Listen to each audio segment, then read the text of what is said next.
join UNITEDWESTRIKE.com radio on the second Saturday of every month for our live international radio marathon. Don't buy, don't comply, ask why. Okay, this is Detlev of Wake News Radio, Wake News TV, hosting now the next part of our United We Strike Radio Marathon today, July 13th, 2013. You remember every second Saturday a month we do have our worldwide marathons with great guests and fantastic hosts, obviously, myself included. Okay, and we had already a few hours here on our show. I usually start at 4 a.m. Pacific or 1 p.m. Central European Time or noon at GMT with my 2 hours in German, and then we had another 2 hours in English, and now we are in our European round table discussion. Before we go finally over to the American time zones, where people now slowly start to drink their coffee and start to be present, we all welcome you from all over the world in English. So I have great guests here who are also hosts, obviously, and maybe we can call them in here now. Are you listening? We've got Alan here from OYM Ireland. Are you there, Alan? Hi, Detlev. Good evening. How are you doing? Wonderful. Yeah, well, it's still afternoon, isn't it? Okay. Well, afternoon, yeah. I'm wishing the day away. Yeah, absolutely. But, you know, and we've got JP as well. JP, are you there? Hello. Yeah, sunny afternoon here in Bonnie, Scotland. It really is. And, you know, I've been tending to my vegetables and eating lettuce out of the ground. Well, I'll fill you in later. Yeah, well. Detlev, it's great to hear you again, and good to be back on the old marathon. Yeah, wonderful. Thanks, and great you're here. And we've got Tony. Tony, are you there? Hello. Hi, Detlev. Yeah. Okay, Tony, can you say a few words to yourself and what you're doing? And Yeah, certainly. I'm from Synchronicity Radio Network, where we're actually getting some information out to the people about lots and lots of different topics. And it's exciting stuff because we just launched a new radio platform, as it were. And yeah, we've got lots of good stuff lined up for people. Very exciting times. yeah, and we are actually sort of introducing a European discussion here, a European roundtable, because there are lots of things going on in Europe as well, and our friends in the other parts of the world, in America and other places, would like to know what's happening in Europe as well. So maybe you can give us a little insight of your part of the world and your view on what is happening. Just go ahead. Maybe Alan. Let's listen to Alan first. Maybe. Okay. Okay, Detlev, no problem. Well, good afternoon, everybody. You have myself, Alan, from Open Your Mind Radio. That's OIMradio.com. And over in Ireland, we've had, obviously, like a lot of countries, we are suffering major austerity. Loads of people struggling, trying to pay the bills, and obviously the banks doing what the banks do, basically screw people most of the time, if not all of the time. Now, we've just had a release of bank tapes, recordings of Anglo-Irish Bank, of the bankers admitting that they were screwing the public and screwing the government with the money. And if you want to hear what these, these tapes, if you pop over to our YouTube channel, which is obviously youtube.com/OIM Internet Radio, and on there you'll actually hear some of the recordings of the Anglo-Irish bankers and what they were saying. So there's a lot of people up in arms over that, the fact the banks were doing what they want, getting away with it, and not one banker over here or one government minister has been arrested in Ireland. But, you know, in the same breath, if you don't pay your TV license, which we obviously have to pay over here, then you could be arrested and put in jail. So again, there's one rule for the elites and another rule for the general public. We also had a chap there recently called Tony Rochford, who went on hunger strike for 23 days, I believe, in total. And basically, again, they were putting more heavy taxes on us. We have a new tax over here in Ireland called the property tax. And basically, people cannot pay this tax. They can just about barely feed themselves. Everybody is struggling, and we can just barely feed ourselves. And yet the government are turning around, not understanding the fact that there's no money in the country, and they're putting this property tax on us. Now, according to our one of the financial systems we have over here called a credit union, they're saying that families have €50 left when all the bills are paid. But this property charge could be between €200 and €400. So I'm not too sure what calculator they're using over here, the government are using, but it definitely 450 does not go.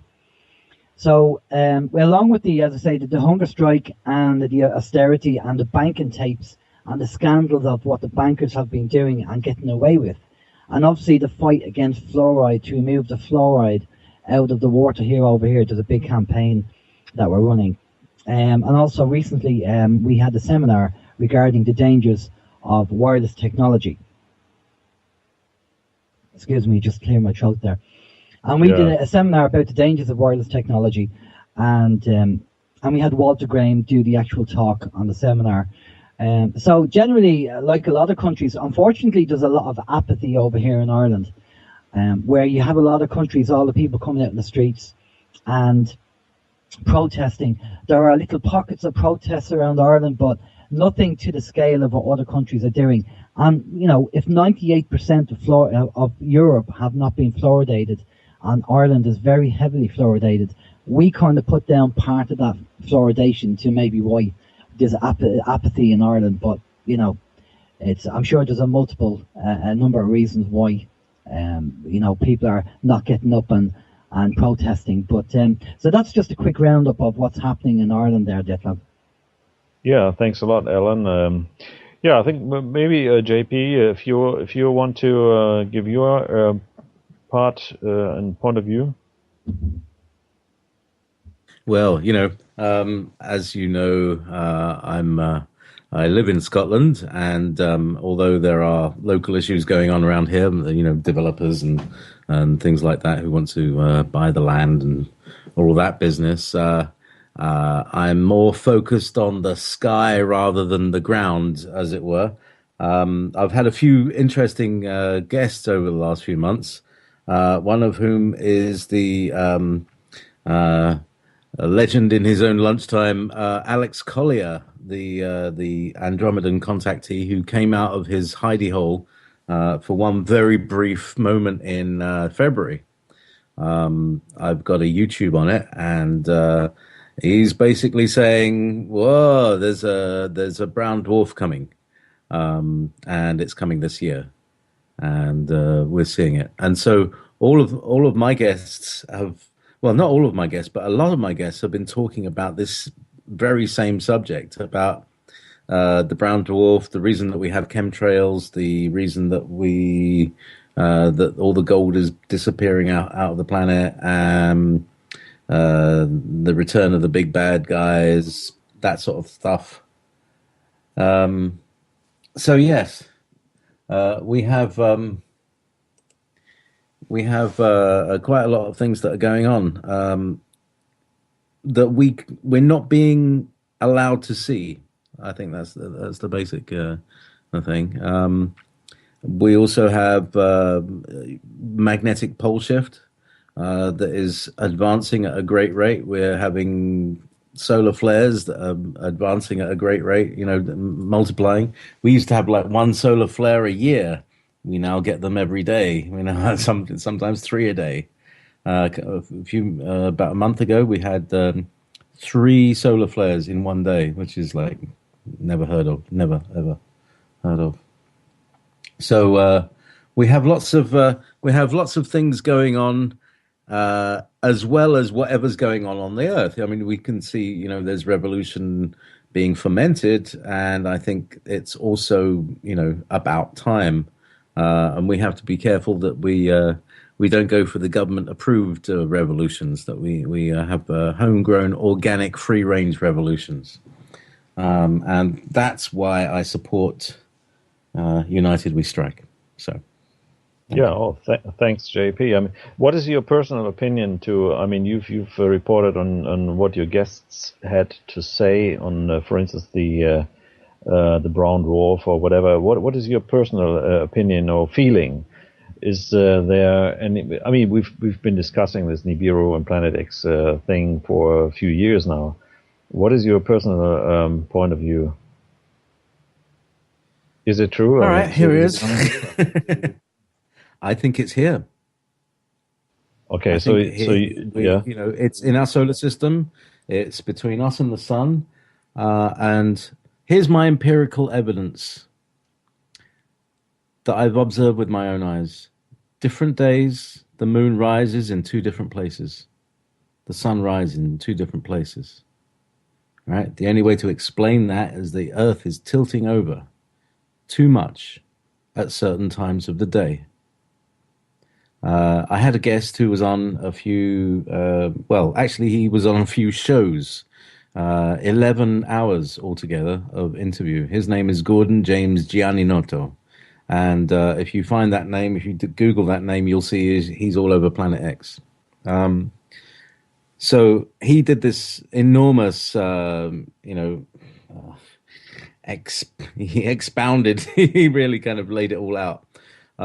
Various evidences for what he's saying to back up. And basically, Planet X, from what he says, is a planet.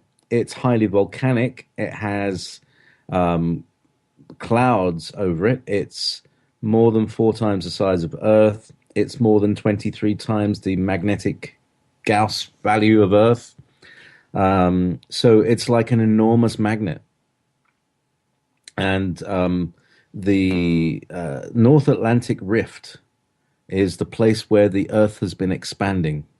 This is the thing we've got to realize: is the Earth expands, and it expands at those rifts, at those, you know, where those plates meet. That's the reason that the plates meet, is because they're being pushed apart by the magma coming up after the plates have separated a little bit, and that's how the Earth is growing at those big rifts. And of course, in the Pacific, there's various rifts there that allow the expansion of the planet. That same expansion, because of the rigidity of the Asian continent, that eventually the curvature of the Asian continent is going to force Japan down into the sub-oceanic situation. So it's going to push Japan down into the sea because of the Earth. Imagine you have a very small ball and you coat it with paint, and then you inflate that ball. The paint will crack, and it will, the pieces will separate, and that's exactly what happens. That's exactly a model of the crust. So this event that happens is something that has happened regularly. This planet comes through every so often, and it's very magnetic, and it's schlepping behind it a whole bunch of iron meteors, asteroids, iron dust, and if you know your chemistry, that which is red is iron. So anything like red paint, anything painted red, there's iron in the paint, iron oxide, to make that red color. Houses are painted with it. Anyway, so that's what explains the whole Nile turning red kind of thing. It explains the parting of the Red Sea again. Yeah. There's red rain falling all over the planet, and what that is we're in the tail of this meteor. We're at the tail of this planet. Because it's so magnetic, as it's flying through the solar system, it picks up things that don't quite make it to the planet, and so they end up being slapped around in a tail. In fact, it's got 2 tails, one either side, and that's why it's known as the winged planet, because it looks like this planet's got wings. It's huge, it's red, but it's not glowing red. It's only red from its own heat. It's not like a star. So that's why you can't see it. And because it's between us and the sun, we can only see just the very edge of it, like the crescent moon. And we only get that sometimes, and it's in the southern hemisphere, so we don't see it unless we're in Neumayer in Antarctica, and you can see the webcam, and you can see it in the webcam. It's quite large. Yeah, that's true. Now you've mentioned you've got a YouTube channel. Now, can you give us a link so if people are interested in following those informations, how can they find you?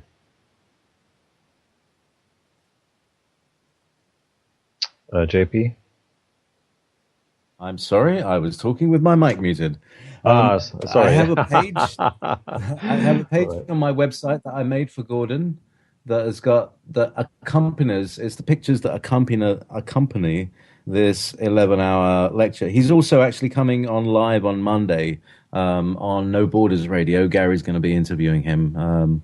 Probably going to be talking about law for a lot,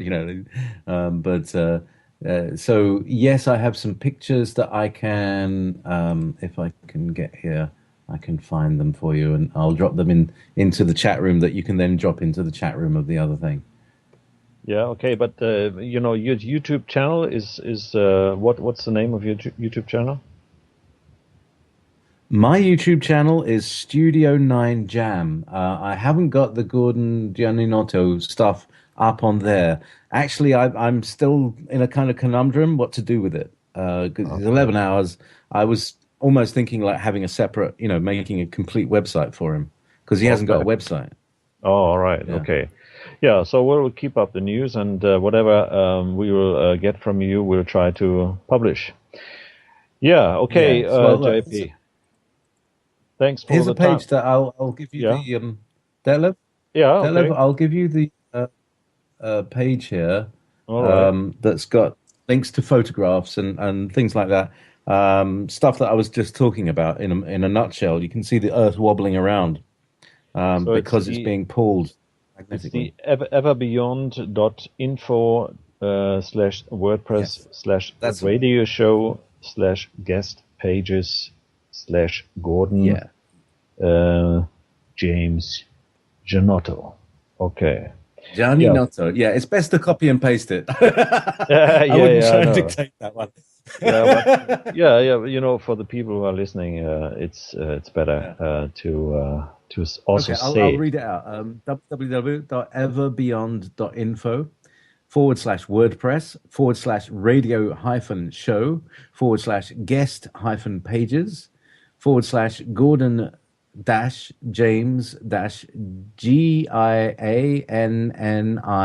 Gianninoto Gianninotto. All right. That's a difficult one, but very European, very Italian, right? yeah, very Italian. Anyway, he lives on a mountain in Maine, and he's waiting for this thing to come. So, all right. So he's in forward position. And my personal opinion is I can see something happening. I don't know how devastating it's going to be, and I got the feeling that it's possible to mitigate the devastation through intention and consciousness, because we got a conscious planet. It's not just a dead thing bobbing in space. Yeah, it's a living being, right? That's right. Yeah. Well, thanks a lot, JP. That is a very interesting, very also separate issue, but or topic, which is it's life impacting, right? I know. It's like as if things weren't bad enough. Yeah. As if things weren't awful enough on the planet, as if people weren't being awful enough.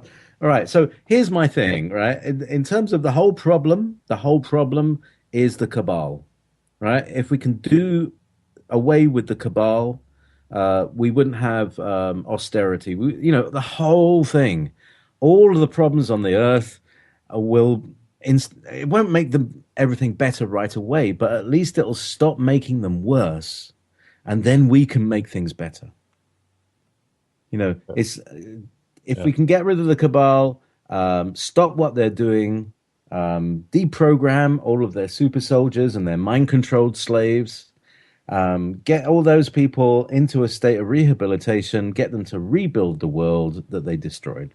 That's my take. Anyway, so I No, know it's a thanks. bit Yeah, broad brush, but there you go. That's yeah, the way. yeah. It's nothing else is gonna work to change things until we get rid of these guys. Absolutely. Yeah, I mean, that's what we're discussing all the time. And no, well, we've got Tony now waiting as well. Tony, maybe you can step in here and give your point of view on whatever your issues are. Yeah, absolutely. That'd be great, Del. Yeah, lots and lots of different pieces of information. Over at Synchronicity, we look at as many aspects of of this puzzle as possible. Lots of the ones that have just been mentioned, plus what we need to realize at the end of the day is absolutely correct, JP, because it's the cabal that's been running things down on this planet, and we have to be honest about that. There's not just one planet, there's lots and lots of different planets. We have a situation whereby there is lots of hidden information. The Vatican hides information, the Masons hide information, Opus Dei hides information, everybody's hiding information all over the place. So it becomes quite obvious the deeper and deeper you look into this that what we've been told is wrong. The physics is wrong, the science is wrong, the institutions which institutionalize people into the medical industries and the pharmaceutical industries, physics, science, chemistry, all of these things, the majority of which have been false sciences. In other words, let's look at the true sciences for a second. Well, we're talking hermetic principles, alchemy, these sorts of things. All of which people like Leonardo da Vinci, all studied because they were the hidden sciences, the real nature of how things works, harmonics, geometry, all of these aspects. And as JP just quite rightly pointed out, the model of geology, the model of the Earth itself, what that we've been taught since children, we've only just recently started to realize, hang on a minute, the Earth isn't a solid ball, because if it was a solid ball, it couldn't expand. Not the way that, it is expanding. The continents have moved so far away from each other. What it actually physically totally means is that the Earth is, in fact, hollow. Now, I didn't believe that when I first heard it myself, but when I've looked at the videos, there's a great video on YouTube called, I think it's called "The Earth is in fact growing." And what it does, as JP perfectly described, if you take a semi-deflated balloon, put paint on it, which is a brilliant analogy, wait for it to dry, of course, and then start blowing it up, all the continents drift, the continental drift moves apart from each other. So what it's actually showing you is the planet is hollow, which brings in a whole massive amount of questions about, well, hang on, why didn't they tell us the planet was hollow? Why, what's all this about the openings in the North Pole or the South Pole? Even the geology we've been taught is wrong. And it turns out it's not just this planet that's hollow, it's all the other planets that are hollow as well. The sun, for another example, isn't a giant nuclear ball, which is what we've been taught. If we look at Russellian science, etc., the science of light, we'll find out that there's a black hole at the center of the sun. And it's this black hole that actually allows it formulates the production of light. It's a long and complicated thing, but if anybody wants to know, look up thesecretsoflight.com. That's Russellian science, and there's lots of information on this when people have taken the interest and gone and had a look into it. So there's lots of different things that we haven't been told that is what is real and what is not real. So that's the very first thing. We need to get over that and start looking at, right, what is really happening and what is not happening. Then we bring in the cabal, because it's the cabal that has hidden all of this information. Now, when we begin to pick away at that information, all of the layers start coming off. Now, I can't really comment on the incoming planets, Nibiru, Planet X, and all this sort of stuff, because it's not really an area that I've massively looked into. But what I have found is that we're being led into a trap. The entire human race is being led down a garden path.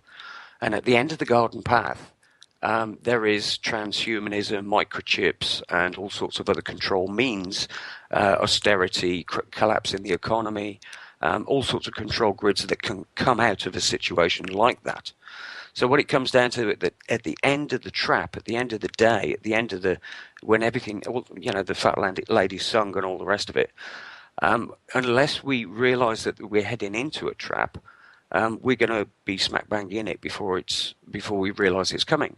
So at synchronicity.com, one of the things we do is look at all these different aspects, as many as possible, and say, right, well, if this is that, and that's this, and this connects to that, and that connects to this, it builds a picture, and it's that overall picture. And that overall picture doesn't stop at this planet, because we do have hidden technology. The same people who've put this plan into action, and that includes religions, social systems, monetary systems, financial systems, legal systems. All of these things are constructs. They have been constructed to keep us within the parameters of their trap. In other words, we can't step outside those parameters because, that's illegal. Can't do that. And this is the point. There's more restrictions and more and more and more being put on us constantly to stop us or keep us penned in. And at the end of the day, it's leading straight into a trap for humanity. Now, if we release the technology that we've paid for with our taxes and our dollars, we have incredibly advanced off-planet and on-planet anti-gravity technologies. We've got all sorts of technologies, all of which have been kept hidden to put us in a position of needing to go to a government, govern the mind, to get what it is we need to survive. And that's the exposing that we're doing at Synchronicity on a massive level. And it's interesting, but it's fascinating stuff, but it's a huge chunk of reality pie to understand. I hope that gives you an idea. Yeah, thanks a lot, Tony. That was also very interesting.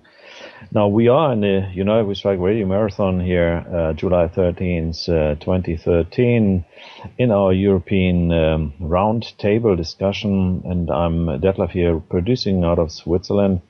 And we have great guests here with us. It's Alan from OYM Ireland. It's JP from Scotland, and it's Tony. And we just learned about their point of view, their issues and their main topics, as a matter of fact. But now, as we are in a discussion, then why don't we step in here and discuss the issues. So, Alan, what is your point of view on the issues JP mentioned and Tony mentioned, and vice versa? Yeah, Detlev, it's one of the subjects I wanted to talk about today on the round table, because I was looking at, there's a lady on the internet called Antonia Law, I think her last name is Law, L-A-U, and she talks about, obviously, the brown dwarf, Planet X, Nibiru coming in, and it's a concern that it's being hidden, and there's so many people out there taking pictures of this. And I just had a quick look at the picture, the link that JP sent over, and there's actually the sun, and beside it, you can actually see something else beside it. And it was a picture of just a car. It was the, JP, you had it, the glass of the car. You took a picture of the glass of the car, and it was showing on the glass of the car, which is very good. But, there seems to be, we have to be very careful. There's a lot of disinformation out there. Now, I was watching a program during the week. I'm sure you've all heard of Jesse Ventura and the program he has over in the States called Conspiracy Theory. And one of them was about a ranch over in America called Skinwalker Ranch. And there seems to be an awful lot of paranormal stuff that's going on that ranch. And the person who owns it is a chap he's a billionaire called Robert Bigelow. And this guy, Robert Bigelow, made his money from hotel chains, a bit like the Holiday Inns.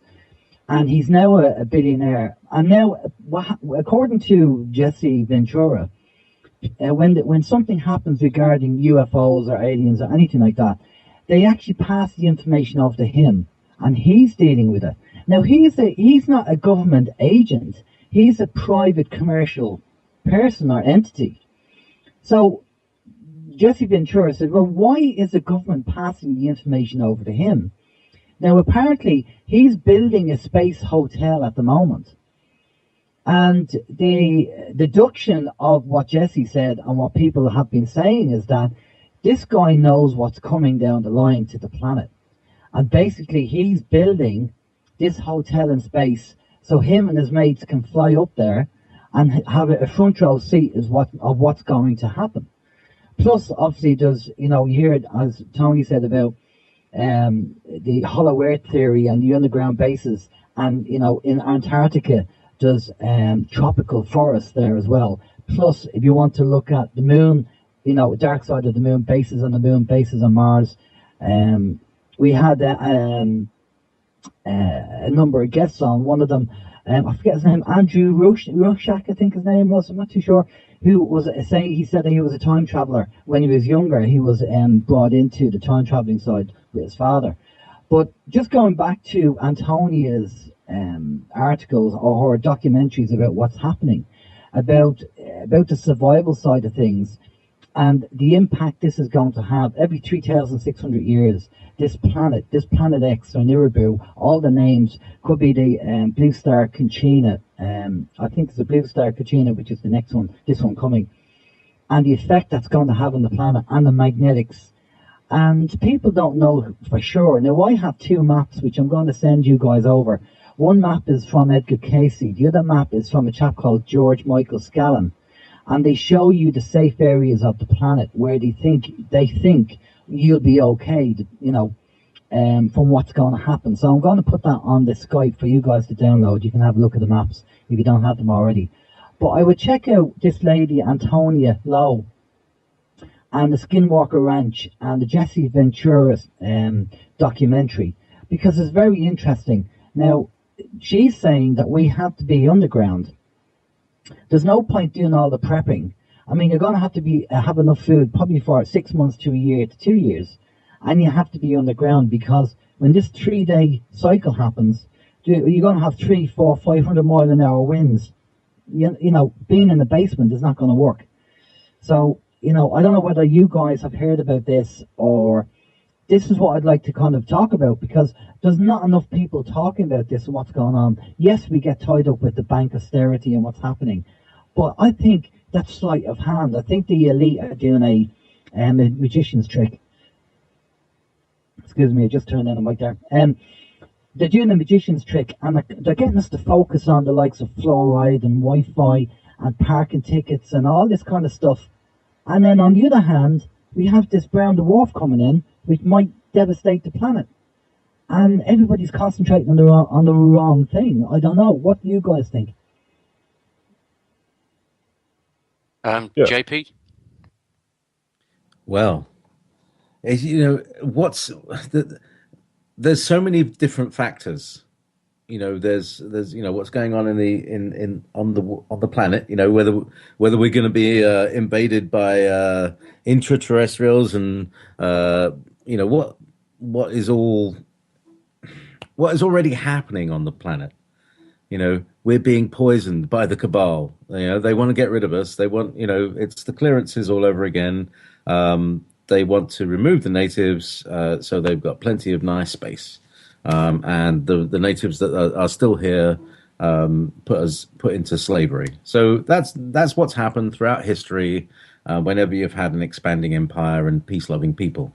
And it's just kind of the same thing going on a kind of more galactic scale. And we're due to have some neighbors. So once this is all going to happen, one of the things that I've realized over the last few weeks, this process happens every 3,600 years.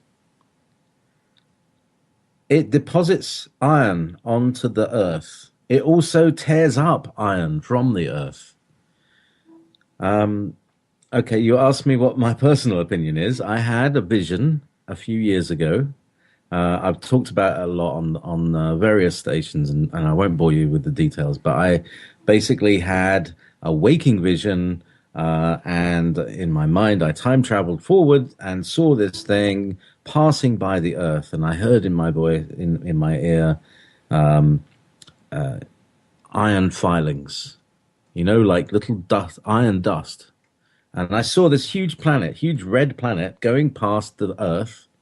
And I saw between the two bodies there's a kind of exchange of this stuff. And so iron is ripped up from the earth as if an aircraft carrier is like a piece of dust. That's what I'm talking about. Huge iron things leap out of the sky. up into the sky. And then a whole load more comes back as we get the tail of it falling as meteors. That's what meteors are. They're parts of this thing. And also there's the red dust. Now, I believe this red dust is really important for life because hemoglobin requires iron. So that's, it's part of the natural cycle of things, I believe. It's part of the natural cycle of why the Earth is like the way it is, and possibly also the reason that people live on the inside. That's all I'm saying. I'd like to comment on that briefly if I can. One of the things that you've mentioned there is a 3,000 year cycle. I'm not quite so sure whether I agree with that, but again, it's all opinion. I understand it's 36,000, but anyway, it's a matter of opinion. The point of the matter is there is a situation going on where things are tipped upside down every now and again.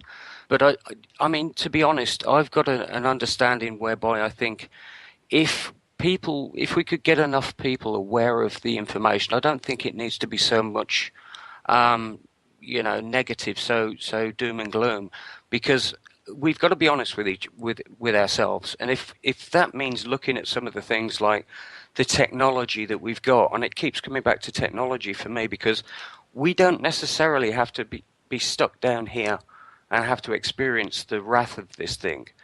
If we can get the information out to the people, whereby the fleets there was a guy called Gary McKinnon.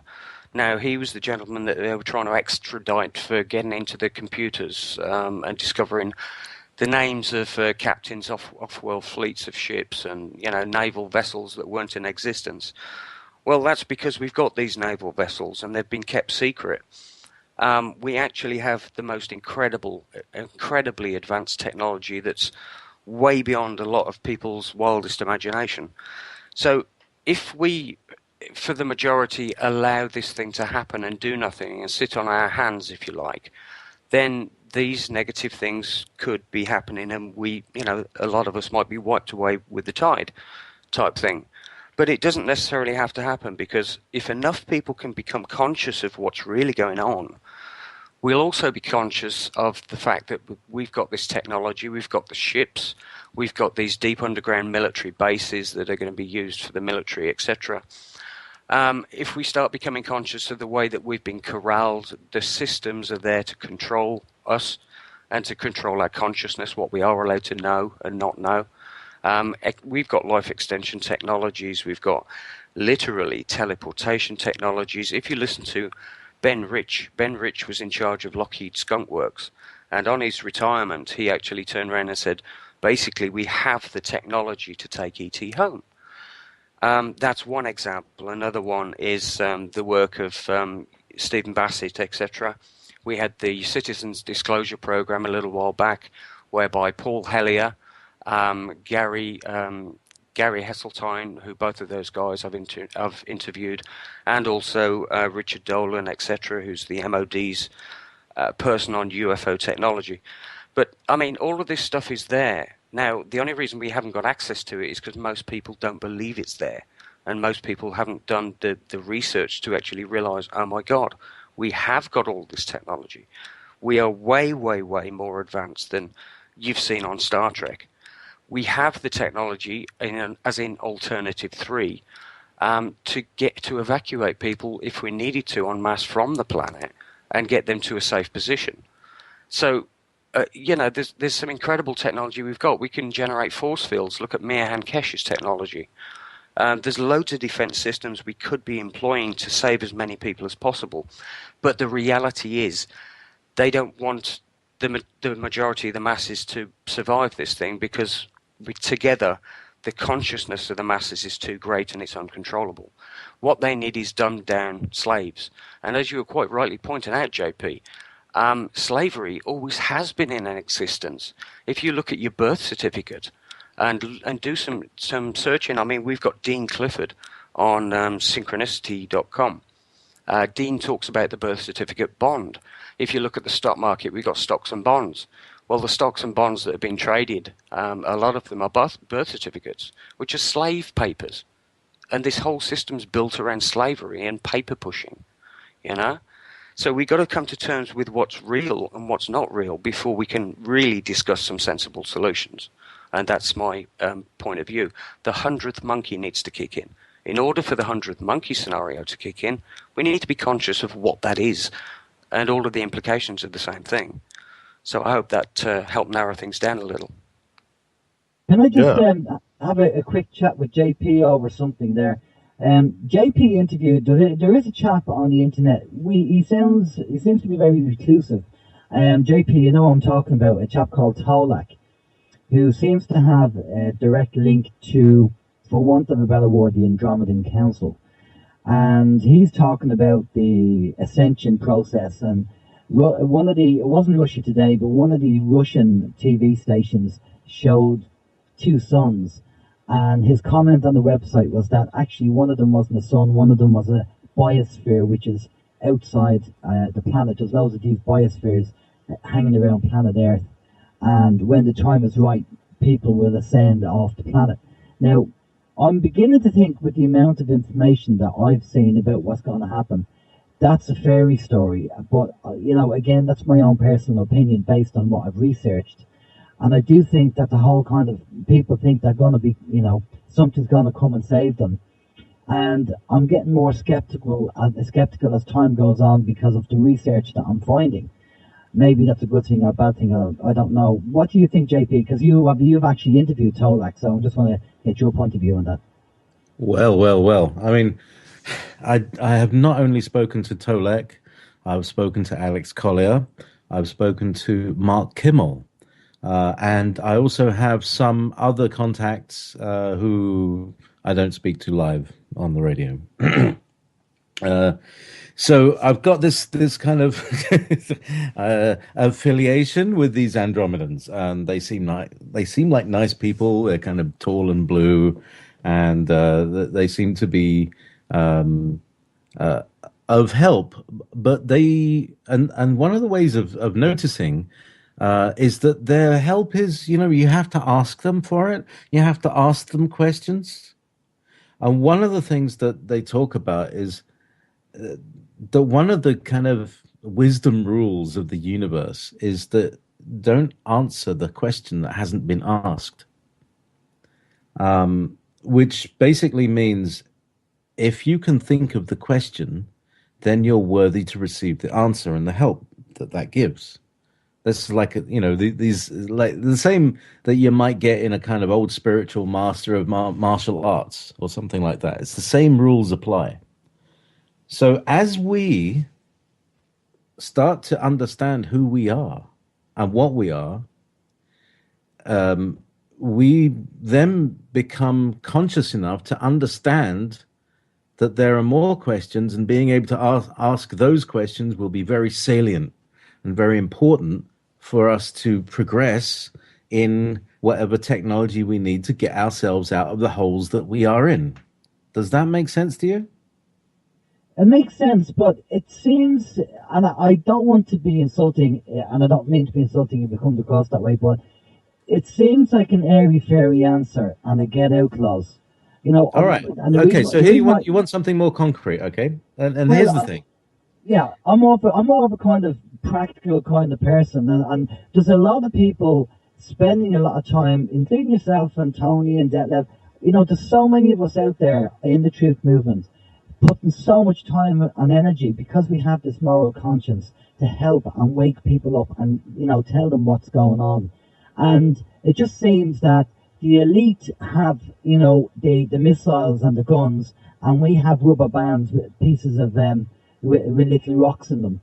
And I'm not saying we want them to help us fight the elite, but it'd be good if we actually had the tools that could match what the elite have, so we could actually have a chance. Okay, here we go. All right, the best tool in order to dodge something, right?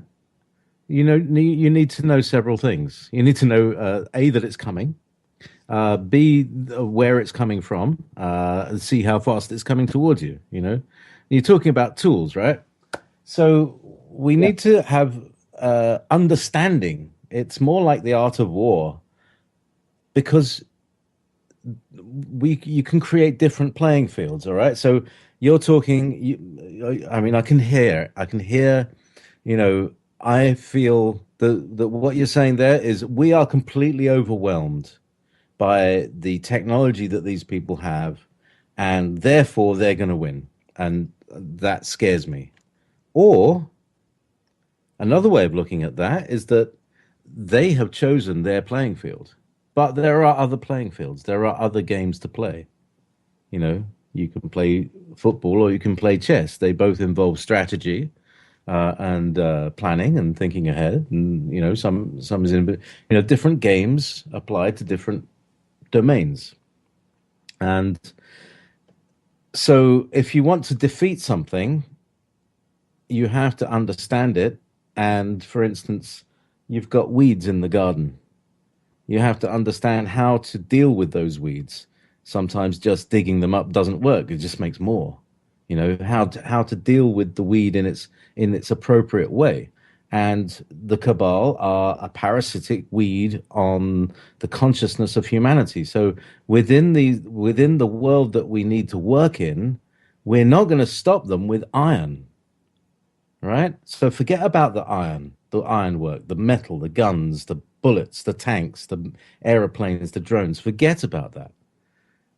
If you want to defeat them, you have to defeat them on the plane of consciousness that is appropriate where they are vulnerable. And so if we can elevate humanity's consciousness to all think on the same level and in the level of consciousness that it takes to defeat them, we achieve two things. We achieve a more evolved humanity, and we also get rid of the Cabal. Now, does that make sense, or is that still airy-fairy? I can go further, because ascension is a reality, and what that is the sparking of a tiny spark of plasma in our heart. Right, Tony? Would you talk about that, please? Because I've experienced it, I'm experiencing it, and I feel it right now, and I'm sure you guys feel it right now. This is happening, and more people are being sparked like this. And this is, I received the message. It was, I am your requested upgrade. Yeah, it's arrived. You know, our ascension has arrived, and it's embedding itself in our bodies, and it's pushing out that which no longer serves it. Tony. Well, that's absolutely it. There's several points there, but one of the main ones that you've mentioned when you first started talking earlier, I was a little bit concerned about the message that the information was carrying, which is they're coming to save us. That's not going to happen. That's exactly what they want you to think. Okay? Oh, I didn't say that. Who said that? No. I was just saying the way that the message was coming across with Alex, talking about Alex Collier, etc. Oh, right. Okay, yeah. But no, that message is incorrect. That's what they want you to think. There's going to be a Jesus Christ, there's going to be a Savior, a Muhammad, a this or that, a Buddha or whatever, turning up at the last minute and it's all going to be cool. But no, that's not the case. And as you quite rightly pointed out, there is an element, a seed within us that is that ascension process. That ascension process for my mind is coming to consciousness or coming back to consciousness. Because our DNA has been turned off, our RNA has been turned off, there's all sorts of tweaks. The atlas has been disconnected in the back of the neck. There's all sorts of things, the fluoride in the water, the chemtrails in the air, all these things are there to dumb us down. Now, over and above the odds, we've managed to come through. It's like trying to keep a beach ball underwater, but it's getting deeper and deeper and deeper and deeper. It gets to a point where it can't be kept underwater anymore. And then that beach ball goes bang, straight up to the surface. And when it stops, when it hits the surface, it's just going to carry on going because there's a rebound. And it's this yin and yang, the rebound effect that we're going to be seeing kicking in. Now, reference what we can do about this. Just imagine for a minute if you did what Tony Rook did. Now, Tony Rook was a guy that actually refused to pay his taxes because he's contributing his taxes to bombs, bullets, guns, troop movements, tanks, fighting wars, shooting off rockets, paying other people to fund rebels in wars and all the rest of it. He said, no, that is contributing to a terrorism organisation. And he went to court. He presented the information to the Inland Revenue, and he said, no, I am not going to be funding terrorism anymore. You can count me out. And they went, okay, and walked off. Why? Because he's absolutely right. If we are acquiescing, if we are paying into a system that's doing this stuff, then it's our fault it's happening to us. If you want to dish it out to the bloke next door, expect him to come around and start dishing it out to you. And that's what's happening throughout the world. We're paying governments to go fund wars which are basically, backed by the Vatican, backed by the Roman Empire, the systems, the militaries, and all this sort of stuff, the industrial military complex, which are funded by the bankers, which are owned by a lot of the Jesuits and Jews and Karzai, all these sorts of things are all linked. But at the end of the day, it comes down to our own consciousness. If we wish to carry on doing these things, then it's going to come back to us. So we've got to actually turn around and say, no, we're not going to fund it anymore. We're not going to uphold these constructs that you're enforcing on us more and more and more. And we've got to turn around as a people and say enough's enough. And at that particular point, if we turn around and cross our arms and don't go to work and don't prop up a system that's enslaving us, then the whole system comes down and we get the system that we want. We get access to the technology that we know they've got. We start telling the truth about medicine, longevity. We get access to the replicator technology. We get access to stuff that's beyond your wildest dreams. We get access to, teleportation technology that Brett Stillings and Andrew Basiago and many other people talk about. This stuff is real. We're in a holographic universe, not a Newtonian physics universe. Again, we've got to reassess everything we thought we knew.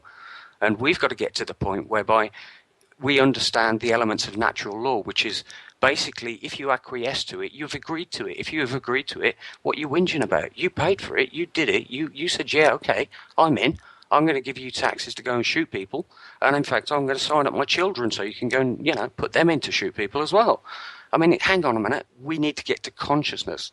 Participating in a system that's completely screwed up from the inside out and has been designed and constructed to be is merely harming us and our fellow mankind. We need to come back to consciousness and say, hang on, I know that's wrong. That's what we've got to change. That's what we've got to stop. And it's only when we can do that that we are going to become free for the first time, because humanity has not been free for thousands and thousands and thousands of years. Pre-Aztec, pre-Inca, pre-Mayan, pre-Sanskrit. This is a big puzzle, guys, and it's the biggest story in the history of the human race. And now it's time to wake up. So that's my take on it. Agreed. Yeah. That's impressive. Great. Yeah, thanks. Now, I just had a question as well. I mean, why are they hyping gold as much? I mean, we know all these Anunnaki stories, with the gold and so. Why is gold so important? Sorry, are you addressing that to me? To anybody who wants to answer that, or there's lots of stories about gold. I've got a few ideas about gold, so can I? Yeah, loads of stories. Go ahead. JP, why don't you start? Okay, well, all right. So here's the potted version, right? Yeah, there are people who live on this planet. Yeah, they have gold in their atmosphere. Yeah, they need to mine it. Yeah, they apparently created us in order to mine this stuff for us, and we kind of got out of control because they used their own DNA, and so they've created lots of little me's. These beings are 9 to 15 feet tall. Goliath was one of them.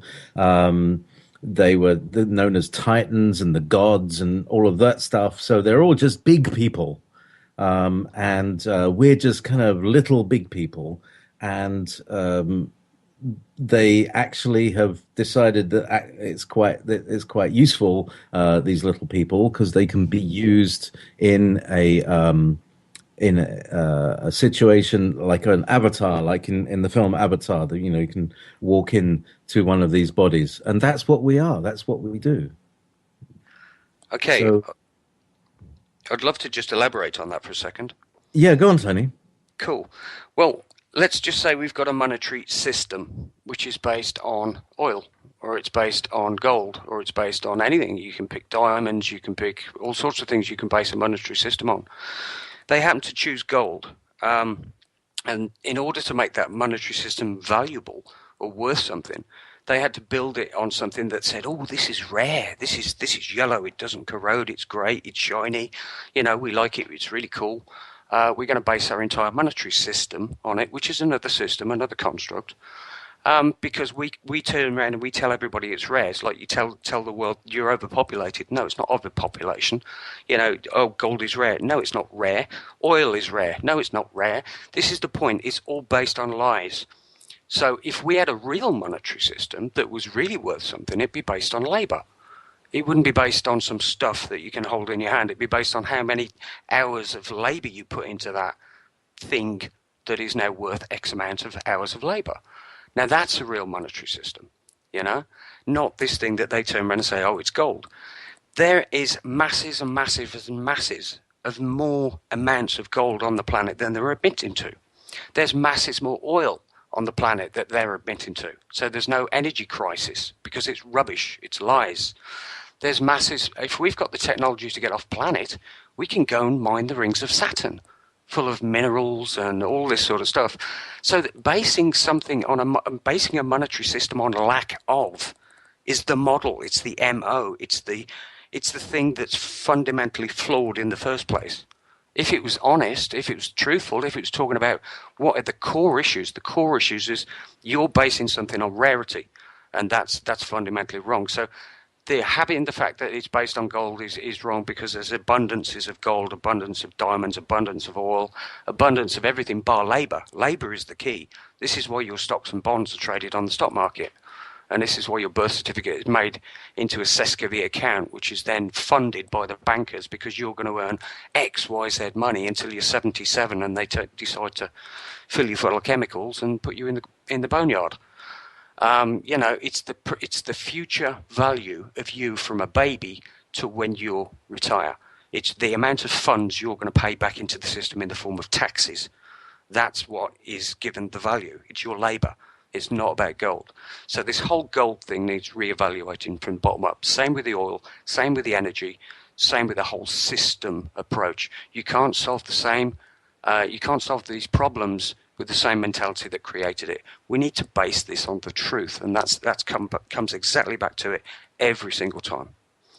Well, and that's what I was saying before. You have to go to the consciousness level and understand what's going on before you can change anything. Otherwise, you're just moving the dirt around. Exactly. And Tony, just based on what you're saying there, this is why time banking is such a great idea, because time banking is about your time, and everybody's time is equal. And the more you put in, the more effort you put in, the more credit you get. So it's what you put in is what you get out. And this is why I'm working on a time banking system with a programmer, a lady who's a programmer, and we're hoping to be able to get it out on the market for people to start using. But just going quickly back to the gold. Now, again, it depends on your take and how you perceive the gold. And JP, I agree. We all know the story about the Anunnaki, and they needed us as slaves to mine the gold for their technology, whatever. The other side of the coin is that apparently the gold is being taken off planet at the moment. And the reason why it's all being got together and taken off planet is because they know what's coming down the line with, this brown dwarf, Nibiru, Planet X, and they don't know for sure exactly what impact it's going to cause. But they need something. Obviously, if the Earth is devastated, and they need to have something to either use for technology or use as a kind of the next monetary system for the slaves that's going to be on the planet, because of the eugenics program they have.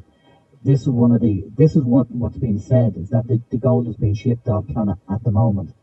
And although we have Fort Knox there, and people say Fort Knox full of gold, good chance that there's nothing in there, but that's, again, it's another theory. I can't confirm or deny it, because it's just what's being put out there. But there are a number of theories as to what's the story with the gold. And the last one I've heard is that it's being taken off planet because of what's going to be coming down the line. Okay, just on that one alone, I just wanted to mention one particular thing. Quite a while ago on Facebook, I released some information about the gold on Mars. There is there is, so much gold on Mars. It's ridiculous. There are certain places on Mars where you can look. There's, photographs where the whole mountain range is lit up with gold. So why people need to come down here and use our gold when there's plenty of it on Mars is way beyond me. But that's just an observation I've come across. And the same with the rings of Saturn, and the same.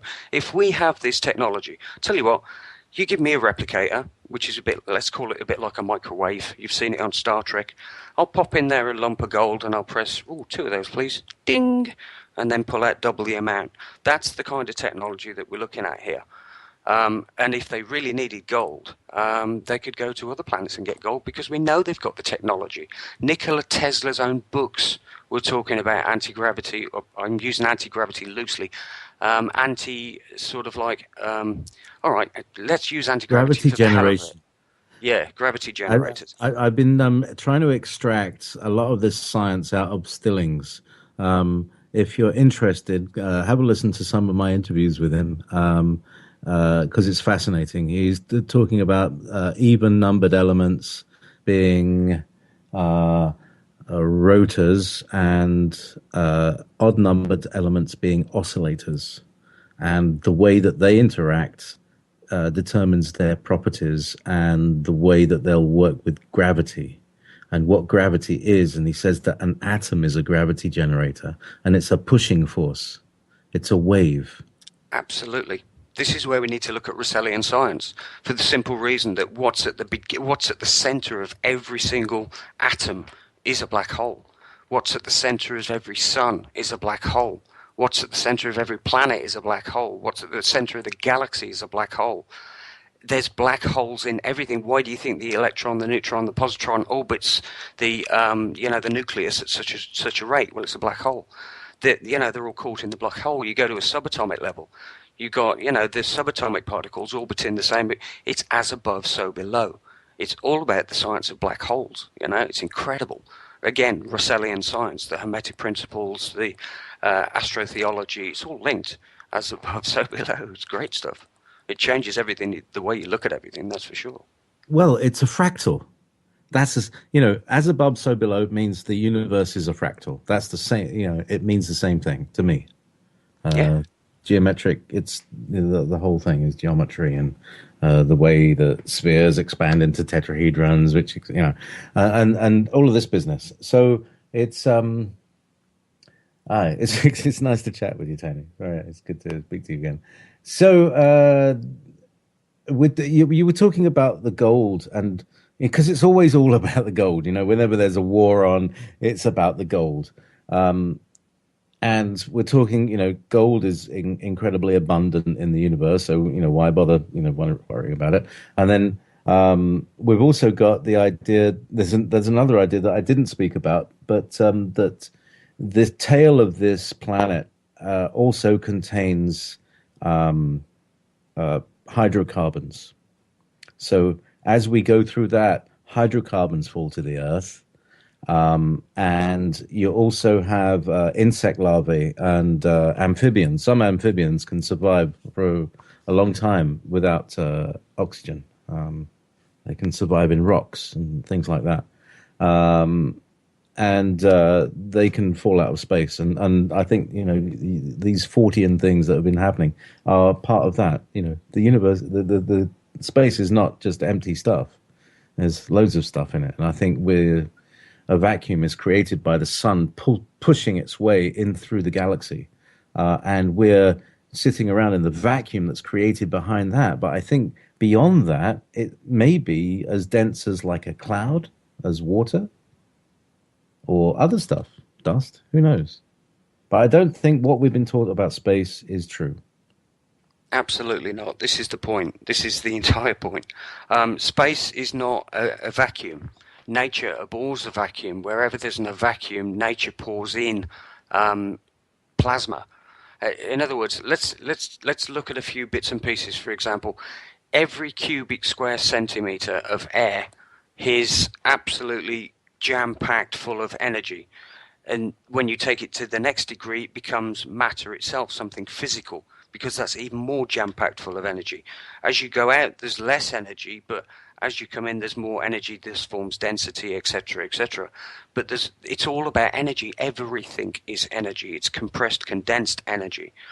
And, we need to get back to that way of thinking and that understanding, because it, like you say, I mean, it changes the way that everything is. That, there's no lack of anything. There's abundance everywhere. And the second we start to see that, we begin to take the blinders off our eyes and understand how things really work. And that's essential, Right, lads, we've been asked if we're open to questions from the listeners. Detlev's just popped off for a few minutes there. So, I guess if you have any questions, if the listeners haven't have any questions, by all means, if you want to send over the questions. And what we have here, how does Tony feel about voting? That's the first question, Tony, to you. Yeah, that's a really good question. I'm glad you asked it. When you get up in the morning, you put on a blue shirt or a green shirt or a red shirt, it doesn't make the slightest bit of difference. You're still wearing a shirt. So it's what you actually do. If you go and, help an old lady across the road, you've actually done something positive. It doesn't matter heck what shirt you're wearing. The fact of the matter is there is an industrial military complex running all of the governments. They're being run with the banks and with the military organizations. And this is all one big con. The systems are systems of constructs. The systems of politics, multiple bloodsuckers, multiple lies even. It's just that. They are professional liars. They are also professional liars that are in it up to their eyeballs, because you will note and you will find, and you would have to be, well, you could not give me a situation whereby what's actually happening is we've got the Masons, we have got the Brotherhood of the Muslim Brotherhood over in Egypt, for example. We have got constructs after constructs after constructs. And at the end of the day, there's an article on synchronicity.com, and that's all about the tools of control. And we go into what actually goes on within these Masonic societies, these hidden orders, the secret societies. We could be talking about Opus Dei or the Vatican. They're all part of the same thing. The Queen's the patron of the Illuminati, etc. But, I mean, we don't really want to get all into the nitty-gritty. The point is, we're all being run by the same people at the end of the day, and that's the bankers and the industrial military complex. The industrial military complex have all of this technology, free energy, anti-gravity, extra long life spans, and even, and yes, I've got to say it because it's true, even time travel technology. If they hadn't got time travel technology just on this one point, I know we were talking about politicians, but it's all part of the same clique. It's all part of the same organization. If they hadn't got time travel technology, you tell me how the Yitzhak Rabin's assassination was encoded into the Bible code. The details of his assassination were encoded in there, and Yitzhak Rabin, before his assassination, was warned that he was going to be assassinated by the guy that was uncovering the Bible code and the information within the Bible code, and Yitzhak Rabin ignored it. Then, lo and behold, bang, he's shot, and he's assassinated. There are lots and lots and lots of things. 9/11 was typed into the Bible code. What actually came out when 9/11 was typed in is one word written from left top page to right bottom page, and also the same word mirror image from right top page to the bottom left page, and there was one word, and that word that came across when 9/11 was searched into the Bible code was obelisk. The obelisk is the symbol of the Roman Empire. And that's why this is the third and final fall of the Roman Empire, because we're now coming to consciousness and we're realizing that the same people that have been right the way back in history are the same people that are running it now. And it's the Roman Empire. Well, that's excellent. I hope my audio's improved a little bit, JP and Tony. Can you hear me okay? Sorry, did you call me? It's a bit... Is my audio okay? It sounds a little bit tube-like. Yeah, you sound like Cyberman. Sounds a bit tube-like. Okay, metallic. we'll have to check it with that. Check out that later. Okay. JP, what do you think about voting? What do I think about voting? I have known many people who are really into politics, who have been into campaigning, who work for the local party. My last housemate, was a Green Party co-chair. He was really deeply into it, and from what I can understand, it's just a way of keeping people occupied, really, while the real deals go on in the corporate world. So it's to me, it's like if only everybody saw what a sad waste of time they're how badly they're wasting their time, because the real deal is nothing to do with what they think it is. And I'm sure Tony's going to say, yeah, because this is the reality of it, and the reality of things is different from what we're told. And if you can deprogram and let go of all the emotional attachment that we have to all these things like money, cars, status, etc., and get to what is real reality, then we realize that, okay, I live on a farm.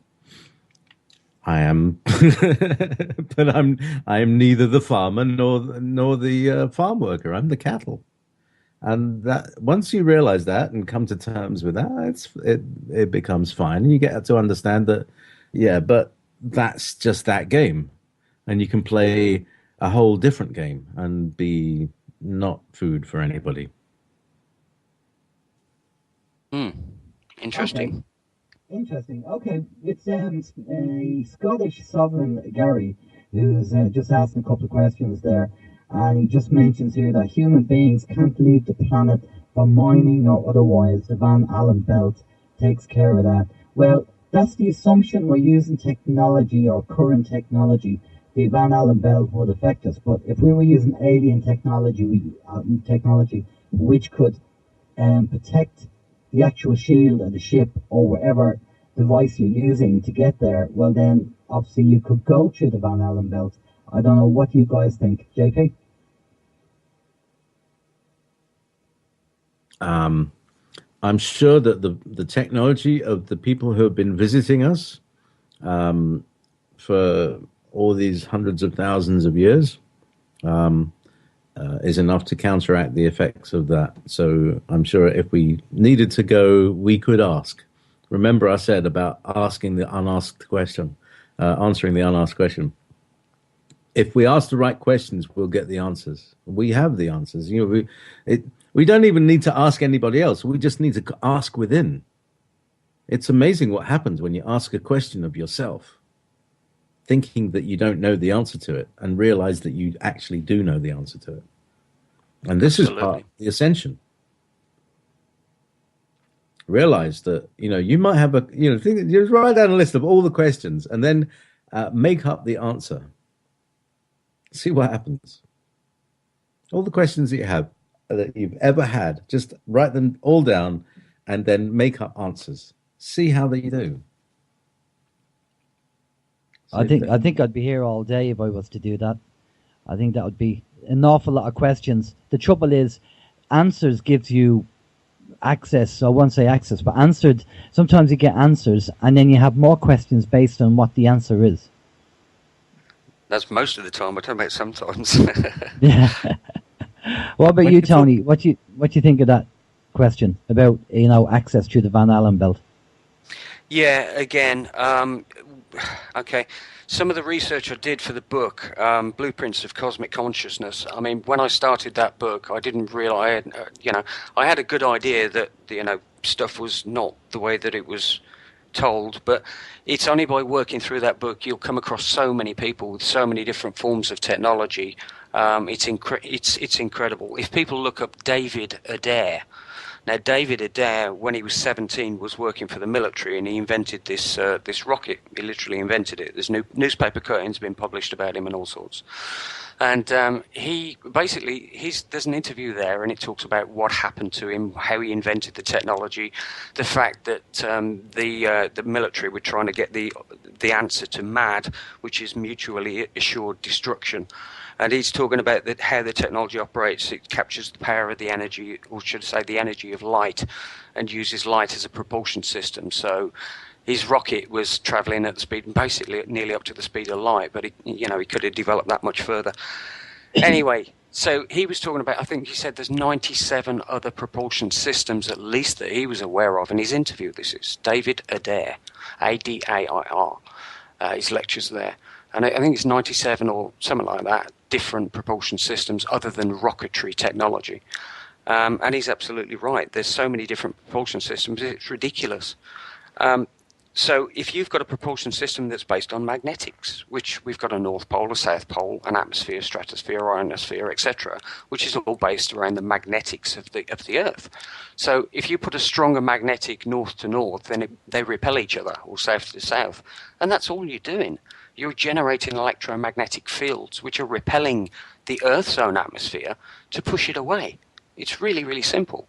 It's like, every planet orbiting the sun has an electromagnetic field, which is why it's caught in its orbit. So all you do, if you imagine changing the field of that planet, then it would either go further away or closer to, depending on which way you change the electromagnetic field. It's really, it's really simple. But I mean, in a nutshell, like I say, we need to. I've sort of lost the question there, to be honest with you, Alan. If you can just recap on the question. Van Allen belt. Van Allen belt, yeah. So if you've got an electromagnetic field around your ship, for example, then anything you come into contact, you just change the electromagnetic field, and it's going to repel rocks or radiation or all sorts of other things, because you just tune it to the frequency of the rocks or the radiation, etc. Now, if you look at Mirhan Kesh's work in his laboratory, if you go to the keshfoundation.org, you'll find loads of information on Mirhan Kesh's work. It's not been completely and utterly proved yet because he's failed to demonstrate the working prototype. But if you look at how he manipulates matter and antimatter to create a fuel-less system of force fields, tractor beam technology, levitation technologies, there's all sorts of things in there, including health benefits. Again, all the different organs of the body all resonate at different frequencies. If you can create electromagnetic fields that aid the body to resonate at the right frequencies, or recalibrate dis-ease being imbalance, you can actually heal with energetic forces as well. If you look at energy medicine, as in scalar technology or radionics or all these other things that they use energy to rebalance the body. So, I mean, it's simply a case of manipulation of matter, be it one way, be it the Van Allen belt or anything else, as to get an attraction or repulsion underway. So no way is the Van Allen belt preventing anything getting down here. If you do a quick study onto crash craft, you'll find there are millions of blooming crash craft all over the planet. Even in China alone, there are fossilized UFOs. Fossilized in rock. If you just do a little bit of search, Chinese UFOs plus fossils, you'll find it. Roswell was just one of the latest ones. Roswell, I believe, was getting us ready for this big unveiling / Project Bluebeam / false flag alien invasion, etc., etc. But that's my take on that. I agree with you on that. I do think Project Bluebeam is still on the cards. I do believe that is they're going to use that from a psychological point of view to get people on side, so to speak. The other question I have, which is obviously for myself, Gary wants to know, a question for Alan. Has Alan heard of the mathematically perfected economy? Yes, we've had Mike Montagna on our show, OIM, and we've talked to Mike about this. And basically, to put it in a nutshell, it's the current system without interest. That's my kind of understanding of it. And yeah, I mean, there's no problem. I'm sure that will work fine. But any system that is can be open to manipulation in some ways, where if you're dealing with your own kind of labour, maybe time banking might be a better solution. I don't know, but it builds more of a community anyway. But and that's a big subject in itself. But Detlev has come back there, and I'm just cautious of the time there as well. So Detlev, back over to you there. Yeah, thanks a lot, Alan, and thanks a lot, Tony and JP. This is so interesting to listen to what you're all discussing. And I think that's the same with our audience. So everybody's listening very interested. Now, yeah, we're heading to full hour, and we actually have planned for somebody else to step in, but he has not yet responded whether he's available. So maybe if you all have got some time and it is possible, then we could continue this discussion. What's your opinion, Alan? Yeah, well, I have a little bit of time. As you know, I'll be doing the handover with you at about 6 o'clock GMT, 7 CET. So I could do another half hour if need be. Yeah, okay. So we will see whether he pops up or not, and if not, then we can continue. But before, just in case, maybe you can tell us again your websites or your contact addresses, how to reach you, Tony and JP. Maybe Tony starts first. Yeah, that'd be great. The website is www.synchronicity, SYNCRENICITY, and it's the Syncretic University, so it's synchronicity.com. Also linked through on Alan's Open Your Mind Radio. We've got a banner on the Alan show, and again, if you search for Tony Z or Syncretic University, you'll soon find it. But synchronicity.com. Thank you. Yeah, thanks a lot, Tony. And JP, how can people reach you or listen to you? I have a show on Wolf Spirit Radio that is on Sunday night, and the show that is on it is on Revolution Radio on freedomslips.com on Monday night. So I've got two shows, 2 hours each, covering the esoterics, the way the consciousness can affect your realities and that sort of thing, esoteric thinking, and we don't talk about gun ownership and stuff like that. It's just like that's a non-issues. So we you can get all my shows and all my information on everbeyond.info, INFO, and it's got links to all the radio shows. It's got links to all my archives and various other things like info, like the Planetex stuff as well. So that'll be actually I've got to make that live now, so that'll be online in a few hours.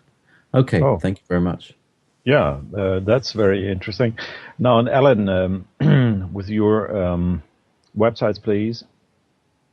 Yeah, sorry, just sorting out the volume there. Yeah, if people want to tune into Open Your Mind Radio, the website is oimradio.com, and we broadcast once a week, every Sunday, 7 p.m. to 9 p.m. Myself and Steve, who's my co-host on the show, and we have different guests all the time. The schedules, if you go up to the website, you can have a look at the schedule to see who's going to be on, and we have obviously the old podcasts available of the shows if you don't make the live shows. So pop over there and you'll hear us. Thank you.